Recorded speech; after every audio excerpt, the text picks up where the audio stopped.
Բարև ձեզ բարեկամներ։ Փակ TV-ն եթերում է եւ ինչպես միշտ Փակ TV-ն հյուրընկալել է իր հերթական հյուրին, իսկ այդ անձնավորությունը իսկապես մի հմայիչ մարդ է։ Պարզապես հրաշալի անձնավորություն, ում հետ հավատացեք միշտ շատ հետաքրքիր է զրուցել։ Եվ նա ամեն անգամ մեր տաղավար է գալիս, երբ այսպես ասելիք կա եւ ինչպես ասում են հետաքրքիր իրադարձություններ են տեղի ունեցել։ Հասկացաք խոսքս մեր հանրահայտ գրողհրապարակախոս հանրային գործիչ Ռուզաննա Ասատրյանի մասին է։ Բարև ձեզ տիկին Ասատրյան։ Բարի ողջույն, պարոն Ղուշյան, շնորհակալ եմ անչափ ձեր բարի խոսքերի համար, առողջ եղեք։ Շնորհակալություն։ Տիկին Ռուզաննա, դե երևի սկսենք այս օրերի ամենաայսպես ծեծված թեմաներից մեկով Միացյալ Նահանգների փոխնախագահի այցը Հայաստան, նրա հանդիպումը մեր իշխանության վերնախավի հետ, ինչ տվեցին ընդհանրապես այդ հանդիպումները, այդ պայմանավորվածությունը, ինչ սպասելիքներ կարող ենք ունենալ։ Շատ բարի, շնորհակալ եմ հարցի համար։ J.D. Vance-ի այցելությունը Հայաստան բավականին աշխուժություն առաջ բերեց Երևանում։ Ես այդքան այսպես փողոցները այսպես մի մասը փակել էին, որպեսզի կարողանան ազատ ելքումուտ կանել, մի մասում ժողովուրդներ հավաքված, մի կողմում ընդդիմությունը իր առաջադրանքների շուրջ, իր խմտահոգությունների շուրջ ուզում էր բարձրաձայնել, հավաքվել էին նախագահի աշխատակազմի առջևում են դիմացի բաց տարածքում, այսինքն Երևանը կարծես այսպես մի տեսակ հին հուշեր արթնացան, նախկին Երևանի պատկերն էր։ J.D. Vance-ին շատ լավ դիմավորեցին Հայաստանում, Իմիջայլոց ինքն էլ շատ ջերմ ընդունեց, եկել էր ընտանիքով կնոջ եւ երեխաների հետ, ելույթ ունեցավ, հարցազրույցներ եղան երկուսի հետ, մեր վարչապետի եւ Vance-ի հետ միասին, նա շատ հետաքրքիր հարցերի շուրջ խոսեց, թե ինչ պիտի անեն, որտեղ հավաքվածների մոտ բոլորին հետաքրքրում էր, թե լավ եկան գնացին Հայաստանում հո առաջի անգամ ղեկավար չի գալիս, հիշում եք Խրուշչովն էլ եկավ գնաց, չգիտեմ ինչ փոխվեց դրանից հետո, գալիս գնում են, շատ լավ են ընդունում, Հայաստանի բնությունը շատ գեղեցիկ է, մարդիկ ջերմ են, հաճախ գնում են ու չեն վերադառնում։ Ես հիմա ուզում եմ լավատես լինել, որովհետև մեր ժողովուրդը սիրում է, որ դու իրեն լավ բաներ ասես, խուսափում է այնքան հոգնեցինք այս հորետեսական երևույթներից, այս խոսակցություններից, որ ուզում են, որ անպայման լավ բան լսես։ Քանի որ J.D. Vance-ը նաև մասնագիտությամբ, այսպես աստվածատուր շնորհ ունի, գրող է, նա նաև գրող է, գրքեր ունի գրած, եւ մեծացել է ոչ թե միանգամից այդպես սենատոր է եղել, այլ փուլերով, տարբեր փուլերով անցել է, այսինքն մարդը ճանապարհ է անցել, փորձ ունի եւ նաեւ շատ լավ է ընդունված ժողովրդի եւ իր կուսակցության կողմից։ Նա այնտեղ հարցադրումներ եղան, թե ինչ պայմանագրեր են կնքվել եւ որպեսզի ես այսպես չշփոթեմ մեկը մյուսից, ուզում եմ մի կարճ մի երկու վարքյան ընթերցել դա տարածաշրջանի ուրեմն ապաշրջափակում, դա առաջին հարցն է։ Ուրեմն կիսահաղորդիչների եւ արհեստական բանականության ներդրում զարգացում։ Այդ կիսահաղորդիչները ուրեմն գերհզոր չիպեր են, որոնք ըստ Vance-ի հայտարարության աշխարհի շատ քիչ երկրներ ունեն իրենց մոտ պատրաստող։ Չկա, ասեց, մենք ուղղակի ընդառաջել ենք Հայաստանին, որովհետև ջերմ բարեկամության մեջ ենք Հայաստանի հետ, այդպես ասեց։ Ուրեմն մոդուլային ատոմակայանների կառուցում, էներգետիկ համակարգերի ընդարձակում, անվտանգության հարցեր, ռազմական եւ պաշտպանական պայմանագրեր։ Մի խոսքով բավականին լուրջ այս խնդիրներն, հարցերն, պայմանագրերն, որոնք Հայաստանը պետք է ունենա։ Սա այս ներդրումները, որ պետք է արվի Հայաստանում, առաջնային խնդիրը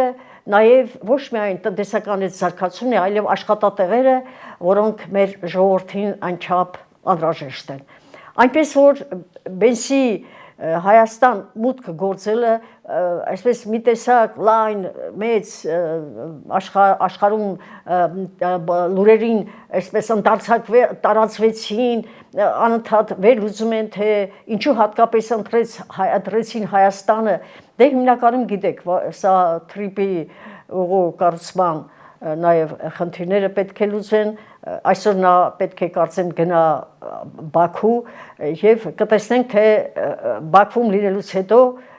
ինչպիսի հարաբերություններ կլինեն։ Կարծում եմ, որ այս խաղաղության հռչակագիրը, որը անցյալ տարվա օգոստոսի 8-ին 3 անձանց միջև կնքվեց, սա դրա շարունակությունն է հիմնականում եւ Հայաստանը եթե կառուցվի, եթե այս պայմանագրերը իրականություն դառնան Հայաստանի համար, հույս ունենանք իհարկե, եթե իրականություն դառնան, որտեղ ես արդեն այնքան են Հայաստանին մեզ խապել, բարեկամություն արել, դաշնակից եղել եւ հեռացել, եւ մանավանդ այսօր աշխարհը խառնված է իրար եւ նախկին դաշնակիցները արդեն իրար թշնամի են, թշնամիները սկսել են իրար հետ բարեկամանալ, այսպիսի հարաբերությունները այսօր եւ լավատես լինելով հանդերձ, այդ լավատեսությունը մեր երկրին Հայաստանին բարիք ցանկանալն է ու նրա հզորությունը։ Ուզում եմ լավատես լինել։ Տիկին Ռուզաննա, իհարկե շատ լավ է, որ նման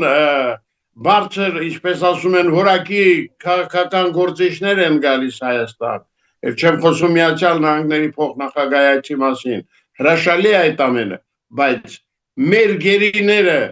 դեռ երկար են պահվելու Բաքվի բանտերում, ի վերջո երբ է այս անարդարությանը վերջ տրվելու։ Շատ ցավոտ հարց է սա, որովհետև ժողովուրդը ընդդիմությունը, որ հավաքվել էր երեք նախագահի աշխատակազմի դիմաց, բարձրացնում էին այդ հարցը, վերադարձնել գերիներին։ Ուրեմն նաև նամակներ են հղել Ամերիկա սենատին այդ ուղղությամբ գերիներից արդեն գիտեք, որ 4 հոգու ազատեցին, բայց մնացածների նկատմամբ 3-ին ցմա բանտարկություն տվեցին, ում համար, ինչի համար, այս բոլորը Ալիևի, ինչպես ասում են, վատ բաներ մի ասեք, որ ատելություն չառաջանա եւ այլը մեզ մոտ, բայց ես չեմ կարող ճշմարտությունը չասել։ Ալիևը այդ գերիներին բանտելով եւ նրանց նկատմամբ այսպես դժվար կտտանքների նրանց ենթարկելով նա վարկաբեկում, ստորացնում, նսեմացնում է հայոց ազգին, անկախ նրանից, որ իրենց մեջ խաղաղության հռչակագիր է ստորագրվել։ Այս բոլորի վրա պետք է խիստ ուշադրություն դարձնել։ Եթե խաղաղության հռչակագիրը կա, եւ դու պայքարում ես երկու ժողովուրդների միջև, հարևան երկրների միջև խաղաղություն հաստատելու համար, դու իրավունք չունես քո բերդերում պահելու այն անձանց, որոնք արդեն կրեցին իրենց պատիժը այդ բերդերում, պետք է անպայման ազատել։ Ինձ թվում է այս հարցի մասին անպայման խոսեն, որտեղ կարծես թե ես իմացա, որ խնդիրը արդեն հասցրել են, նաև բենզին են դա ասել եւ դա խոստացել են ինչ-որ ձևով միջամտել։ Տեսնենք, հույս ունենանք, որ գերիների նկատմամբ մինչև ընտրությունները որոշակի փոփոխություններ կլինեն։ Ես չգիտեմ ինչու, բայց այդպես եմ մտածում, որ անպայման ինչ որ շարժ կլինի գերիների նկատմամբ, գուցե ոչ բոլորին, բայց կլինեն։ Տիկին Ռուզաննա, իհարկե հրաշալի կլինի, եթե այդպես լինի, որտեղ մենք դե շատ երկար ենք իսկապես սպասել այդ մեր գերիների ազատման լուրին։ Հույս ունենանք, որ այդպիսի, այսպես անակնկալ մի բան կլինի։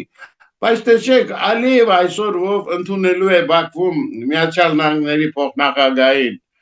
Ի վերջո հասկացավ, որ Արա Գևորգյանի այն հայտնի երաժշտությունը Արցախը, դա երաժշտություն է, եւ ինչեն այդքան ադրբեջանցիները ժողովրդական լեզվով ասած վառմած դրանից, բայց Արցախը, ինչպես ինք Արա Գևորգյանն ասեց, եղել կմնա միշտ Արցախ, ոչ միայն որպես ստեղծագործություն, այլ մի երկիր, որտեղ հայրը ապրելու են եւ մենք դեռ առիթ կունենանք դրանով ուրախանալու։ Այս հարցի մասին ինչ կարող եք ասել։ Օլիմպիական խաղերում Ադրբեջանի կողմից բարձրացած այդ աղմուկի։ Սա ուղղակի զավեշտ է, որովհետև Արցախին նվիրված այդ երգը մեր հրաշալի տաղանդավոր երգահանը, ուրեմն դա իրականացրել է Հայաստանի ֆիլհարմոնիկի միջոցով։ Ես լսեցի այդ երաժշտությունը տիպիկ հայկական հնչում էր այդպես կարծես Հարությունյանի գործն էր, ես չեմ հիշում այնտեղից կար դրվագ վերցված եւ այլն ամբողջովին նպատակը սա էր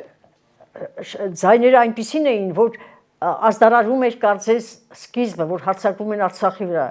հետո զգուշացումը այնտեղ այդ բամբիրները կարծես հնչում էին զգուշացնում էին որ արդեն մտել են մոտեցել են սահմանին եւ այլն Իհարկե ոչ Արա Գևորգյանը, ոչ ես եւ ոչ էլ դուք, մենք երբեք մեր արյան միջից չի ջնջվի այն հիշողությունը, որ Արցախը դա հայկական տարածք է եղել, ես ելի եմ ասում, մենք Ադրբեջանի դեմ պատերազմ չենք մղել, պատերազմը ինքն է մղել, դա սկսվել է Բաքվի ջարդերով, հետո գնաց տարածվեց Սումգայիթով եւ այլն։ Մեզանից ոչ մեկը չի մոռանում։ Բաքուն այդ մասին չի խոսում, մեզ էլ կարգադրված է, որ այստեղ այդ թեմաները չշոշափենք, որպեսզի խաղաղության հռչակագիրը տատանում չունենա եւ այլն։ Հասկանալի է այդ բոլորը, մենք շատ բարձր ենք գնահատում այդ խաղաղությունը, բայց ոչ այն ստորությունների Հայաստանի նկատմամբ եղած եւ շարունակվող ատելության, չգիտեմ անցյալ անգամ ձեզ մոտ ասացի, թե ոչ, որ Արևմտյան Ադրբեջանը, որը ստեղծվել է այդ երկրի նախագահի Ալիևի կամքով այսօր դարձյալ շարունակվում է ծավալը մեծանում է հասցեներով ովքեր որ այնտեղ են ծնվել եղել են 2 ամսական մի տարեկան այսօր արդեն հասուն մարդիկ են դրանց բոլոր հերթագրում են Արևմտյան Ադրբեջան այն է Հայաստան տեղափոխելու համար այս խոսակցությունները գնում են բայց ինչու երբևիցե խոսակցություն չի գնում հավասար եզրերով Սայրը երկու ծայր ունի, եթե դու խոսում ես այդ 300,000 անձանց մասին, որոնք պետք է վերադառնան Հայաստան, ապա 500,000 հայերին, կես միլիոն հայեր արտագաղթել են Ադրբեջանից, կես միլիոն, դա պետք է հաշվել, թե ինչքան է եղել, ոչ միայն Ադրբեջանից, այլև իրենց էթնիկ տարածքներից արտագաղթել են այն էլի ծանր կորուստների գնով, ոչ մի անգամ չեն հարցնում, չեն ասում, թե բա նրանք որտեղ պիտի գնան ապրեն։ Այդ դեպքում էլ նրանք կպահանջեն, որ գնան իրենց ձեր կողմից գրավված տարածքներում բնակվեն, իրենց տան մեջ, որը դուք վերցրեցիք, որը էսկալացիայի ենթարկեցիք։ Այս սա շատ հետաքրքիր է։ Ես կարծում եմ, որ այս մասին պետք էր անպայման Ամերիկայի փոխնախագահին անպայման պետք էր նուրբ ձևով ասվեր, որ գերիների խնդիրը, ինչպես նաև մեր ազգային մշակույթը, իրենց անելու խնդիրը, սա հակա ազգային է, հակա ուրեմն խաղաղության օրենքներին հակընդդեմ եւ այսպես շարունակել չի լինի։ Բարեկամությունը երկկողմանի պետք է լինի։ Արդեն ժամանակն է այս շեշտադրումները կատարել, որպեսզի առաջ չանցնեն։ Չհաշված այն հանգամանքը,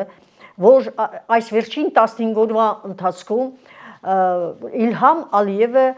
ուրեմն Նախիջևանի խնդիրը այն որ 21 թվականին Նախիջևանը տրվեց միացվեց Ադրբեջանին Ադրբեջանը որպես այսպես հովանավորյալ հանդես եկավ ոչ թե Ադրբեջանի մաս կազմեց այլ որպես հովանավորյալ ժամանակին մարդը հովանավորվում է եթե հասունացավ ինքը կարողացավ սովորական մարդը հովանավորներ բռնում են չէ եթե նա արդեն ինքնուրույն կարող է աշխատելու ապրել նա դուրս է գալիս հովանավորչությունից հիմա չթողեցին որ Նախիջևանը ինքը զարկանար ամբողջ հայաթափեցին 150-170 հազար հայերից ոչ մի հայ այսօր Նախիջևանում չկա քիչ է նոյի արձանն էլ կառուցել են աղից կառուցել են երկրպագում են ասում են որ այս Նախիջևանը նախ իջել է այստեղ նոյի հայրենիքն է այսինքն այս ես չեմ խոսում այն 10,000 խաչքարերի մասին որոնք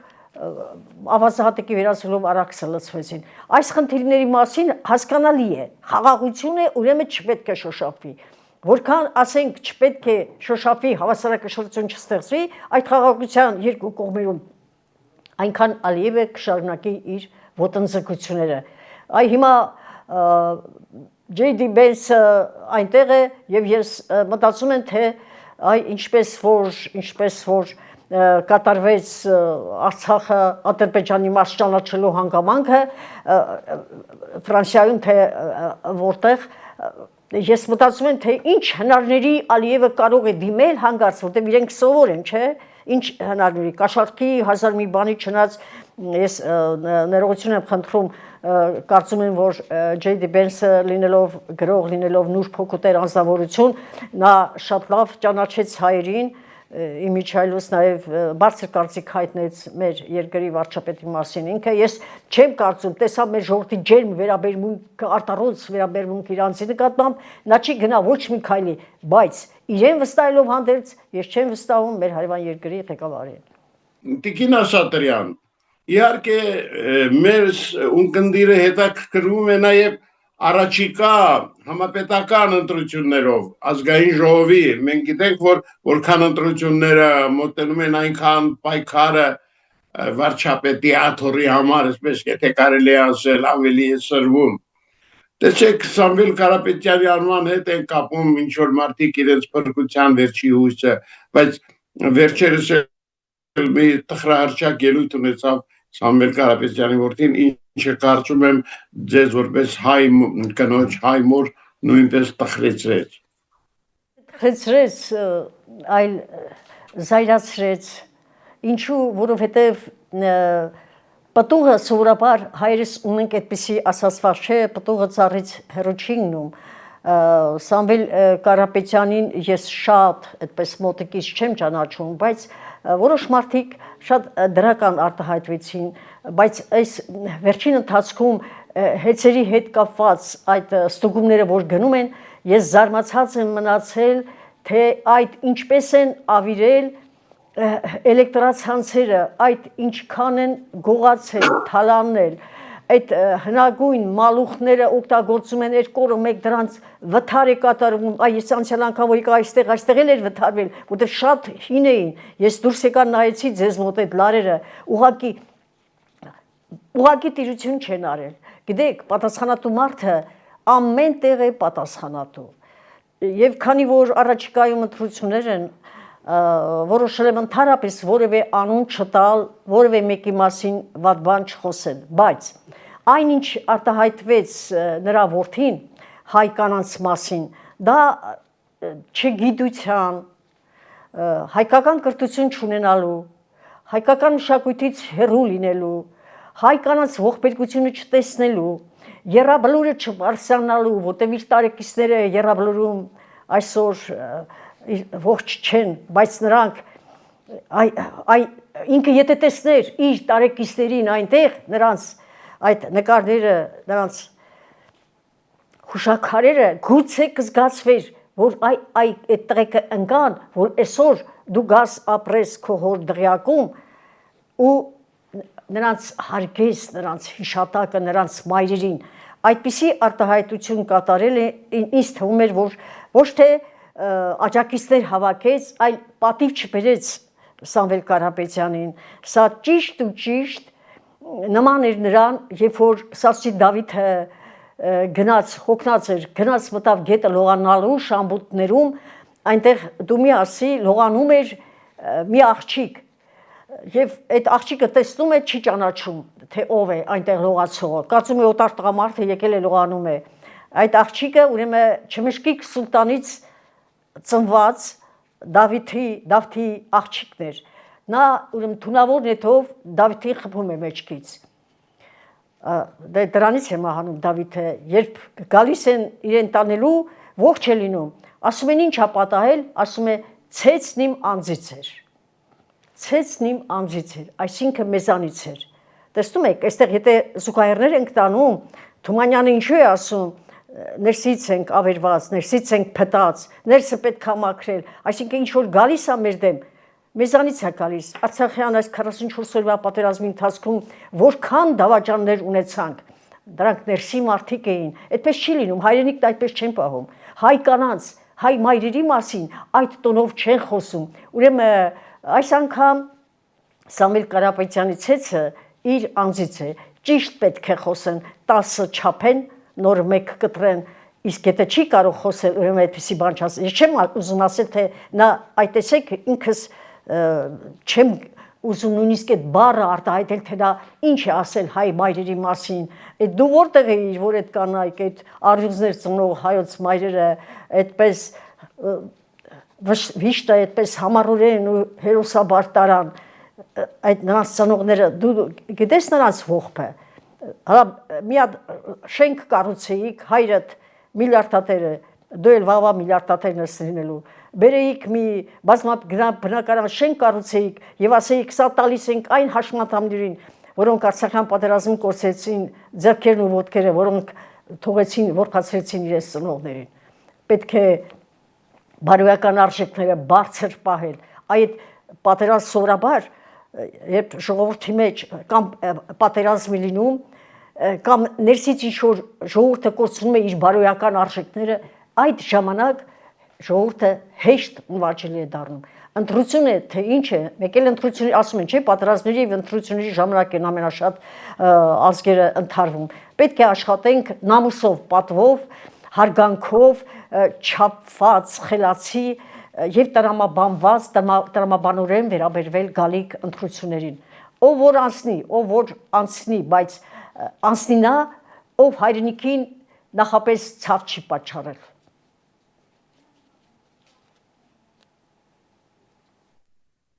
Տիկին Աշատրյան, իհարկե ընտրությունները շատ կարևոր իրադարձություն են լինելու մեր կյանքում եւ վերջապես կարող է իսկապես մի դաշինք ստեղծել ընդդիմադիրների, որոնք խաղաղ ճանապարհով կարող են գալ իշխանապողության եւ մեզ ազատել այս ապիկար իշխանություններից։ Գիտեք, այդ ընդդիմադիրները այնքան են պաշտոն սիրում, որ նրանցից յուրաքանչյուրը կարծում է, որ ինքն է առաջինը, ինքն է արժանին։ Այս բանը, այս էգոիզմը, այս ինքնագովությունը, մեծամտությունը, սա է, որ այսօր բոլոր այս մեր դժբախտությունների պատճառը դա է, որ իրենից դուրս ոչ ոքի չեն տեսնում, չեն կարող։ Օրինակ ես կառաջարկեի, որ այս օրերին, որտեղ ընտրությունները մեր համար ճակատագրական են լինելու, ստեղծվեր մի հասարակական կազմակերպություն, մեր հանրապետության իմաստունների մի խումբ, մենք ունենք գիտնականներ, խելացիներ, անունները չեմ ուզում տալ, նրանց չեմ ուզում աչքի առաջ դնել այսպես, բայց մենք ունենք տասնյակ իմաստուններ եւ այո իմաստուն մայրեր էլ կան, կանայք էլ կան, ստեղծեն մի 10-15 հոգուց կազմված իմաստունների խումբ։ Նրանք կարողանան իրենց շուրջը համախմբել այն անձանց, ովքեր որ իրենց տեսնում են երկրի ղեկին, վաղվա օրը ինչպիսին է լինելու։ Մենք այդ մասին մտածում ենք, ուր են մեր այն մտածող մարդիկ։ Պետք է հավաքվենք, իրար գլխի հավաքվենք։ Մենք գնանք դա այդ բոլորը որպես հասարակական միավորում, որը կարող է հետագայում դառնալ նախկինում թագավորները ունեցել են իմաստունների խորհուրդ, չէ, ինչ գործեր որ կատարել են, պատերազմների են գնացել, հարիվանների հետ լավ են եղել, թե վատ են եղել, մինչև իմաստունների խորհուրդը այդ հարցը չէր քննարկում։ Այսօր էլ ունեն ինչ որ խորհուրդ, վարչապետին կից թե նախագահին, չգիտեմ, ոչ մի բան էլ չեն անում։ Դրանց ձայնը մենք ոչ մի անգամ չլսեցինք։ Պետք է այդպես անել։ Հասարակությունը ինքը պետք է մտածի, թե իրեն վաղը ով է իշխելու, ով է ղեկավարելու, որպեսզի այսպիսի իրավիճակի առջև չկանգնեն, որպեսզի մեր ինքնասիրությունը գետնով չտրվի, հայրս պատվավոր ազգ ենք, հայրս իսկապես տաղանդավոր, խելացի, բարոյական բարձր արժեքների տեր, աշխատասեր, բազում լավագույն հատկանիշներ կրող ազգ ենք մենք, եկեք մենք մեզ չթուլացնենք, չնսեմացնենք, ամեն ինչ կարող ենք անել, պատերի տակ խոսելու, այս կամ այն տեղերը ավելորդ խոսելու փոխարեն կարող ենք դեմ արդել, ինչպես ես եւ դուք ենք խոսում իրար հետ, այսպես դեմ արդեմ նստել ու ասել, որ եկար ինչ պիտի անես, մի հատ ծրագիր հետ ներկայացրու։ Գիտեք, բոլորը ուզում են վարչապետ դառնալ, ասացին, որ 25 տեխնացու արդեն կա, պատկերացնում ես 25 տեխնացու, սա խայտարակություն չի մի բոր Հայաստանի համար, 2.5 միլիոն չի եղածը, եթե իհարկե չհաշվենք դրսից եկածներին, որոնք արդեն գրանցում ունեն Հայաստանում։ Այնուամենայնիվ, պետք է լինել շատ խելացի, կազմակերպված, երբ որ Հայաստանը այսօր գտնվում է այնպիսի դժվարին կացության առաջ, դες ձերքը գցել է Ամերիկայի փեշերը։ Հիմա տասված որ Ամերիկան իսկապես կարողանա օգնել եւ Հայաստանը ոտքի կանգնի, վերջապես այս 100 քանի տարի Հայաստանը շրջափակված վիճակի մեջ է։ Այս շրջափակումից պիտի դուրս գա։ Ռուսները մեզանից նեղանում են, բայց ինչի եք նեղանում։ Օգնեիք Արցախը սկուտերի վրա հանձնեցիք Ալիևին, օգնեիք որ Հայաստանը Արցախը մնար, այսպես բնավեր չլներ մեր ժողովուրդը, ով է տեսել որ 21-րդ դարում երկրորդ անգամ գենոցիդ տեսնի նույն ժողովուրդը, չի կարելի չէ, բա մենք այսքան խելք ունենք, աշխարհով մեկ տարածված ենք, աշխարհի հզոր հայությունը այս մասին մտածում է։